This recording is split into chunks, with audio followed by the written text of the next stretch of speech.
Hey, so I have a quick tip for you for when you are healing yourself and your marriage. Oftentimes, family member or friends think that they know what's best for you, and they may have a lot of input into whether you're standing for your marriage, whether you want to get back together with your spouse, or if they think that it's time, that you've suffered enough and that it's time for you to just move on. Well, what I want you to know is that you and you alone are the expert in your life. They don't get to have a say. And so I'm going to invite you to really have a boundary. Boundaries are for ourselves, they protect us. They're not to control other people, they are for us.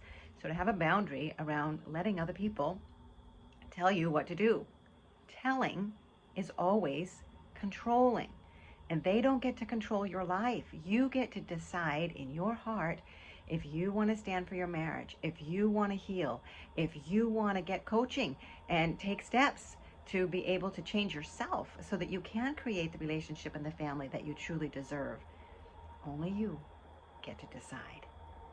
I'm Coach Carol, and I'm standing for your healing and your transformation. If you need support, reach out. God bless you.